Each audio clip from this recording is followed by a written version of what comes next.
여러분 안녕하십니까? KBS 9시 뉴스 경남입니다. 창원 SM타운과 부산 광안대교 바로 옆 69층 IS동서 주상복합 아파트입니다. 이 두 곳은 공통점이 있습니다. 초과이익 환수 약속인데요.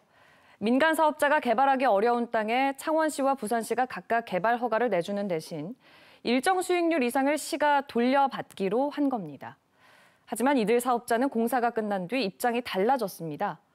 약속한 만큼 수익이 나지 않았고 돌려줄 돈이 없다며 버텼습니다. 자치단체도 초과이익을 돌려받기 위한 명확한 검증에 나서지 않았다는 비판이 나오고 있는데요. 애초에 이익을 돌려받겠다는 약속은 특혜 무마용에 불과하다는 지적도 나오고 있는 겁니다. 그런데 이런 지적을 받는 곳이 또 있습니다. 바로 거제시의 반값 아파트 사업인데요. KBS는 이번 주부터 이 거제시 반값 아파트 사업을 둘러싼 의혹들을 자세히 들여다보겠습니다. 거제시는 지난 2014년 이 반값 아파트의 개발 이익을 환수하겠다며 민간 사업자에게 허가를 내줬는데 3년 뒤 경상남도 감사에서는 오히려 민간 사업자에게 적자가 났다며 돌려받을 돈이 없다고 보고합니다. 거제시의 그 보고는 허위였다는 정황이 최근 드러났습니다. 심층기획팀 이대원 기자입니다. 지난 2012년 시작된 거제시의 반값 아파트 사업. 서민 주거 복지를 위해 전국 처음으로 시작된 정책에 관심이 집중됐습니다. 집 없이 서름을 겪고 있는 모든 국민들에게 널리 보급되기를 바라고. 사업 계획은 독특했습니다.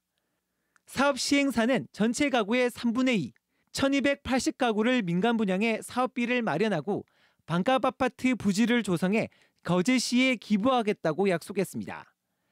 하지만 경상남도와 지역 시민단체의 반대에 부딪혔습니다. 전체 사업 대상지 15만 제곱미터 대부분이 산지인데다 아파트를 지을 수 없는 농림지역이 3분의 1이 포함돼 특혜는 물론 형평성에도 문제가 있다는 비판이었습니다. 이에 사업 시행사는 2014년 기존 기부 체납에 두 가지를 더 약속합니다. 수익률은 10%로 제한하고 나머지 수익은 모두 거제시 공공사업비로 돌려주는 것은 물론 투명한 사업비 정산을 위해 거제시가 인정하는 전문건설관리단에 검증을 맡기겠다고 공언하면서 결국 사업은 승인이 났습니다. 그런데 착공 이듬해인 지난 2016년 사업 승인권자인 경상남도는 종합감사를 통해 거제시에 경고합니다.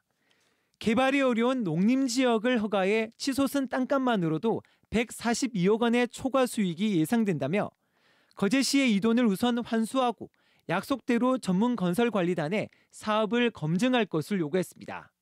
하지만 거제시는 두 가지 요구를 모두 이행하지 않았습니다. 아마 공무원들이 부담도가 좀 있을 거라고 생각하고 회계상 얼마가 남는다고 딱 녹으면은 정확하게 몇 프로를 내라라고 했을지도 모르는데 아무래도 그건 두뭉실에 넘어간 것 같고 변명 아닌 변명. 3년 뒤인 2019년 경상남도 최종감사에서 논란은 또 한 번 불거졌습니다. 거제시가 경상남도가 명령한 142억 원의 초과 이익금 환수는커녕 오히려 사업비가 크게 늘어나 사업자가 76억 원의 적자를 보게 됐다며 경상남도에 보고한 겁니다. 거제시의회는 최근 당시 거제시가 경상남도에 제출한 사업비 정산 내역을 일부 들여다본 결과 사업비를 부풀린 정황을 확인했습니다. 우리 거제 시민을 기만한 거죠.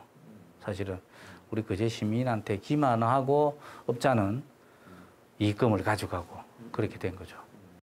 이에 거제시 의회는 반값 아파트 특별위원회를 꾸려 오는 12월까지 사업 인허가 과정은 물론 사업비 정산 내역 전반을 다시 들여다볼 계획입니다.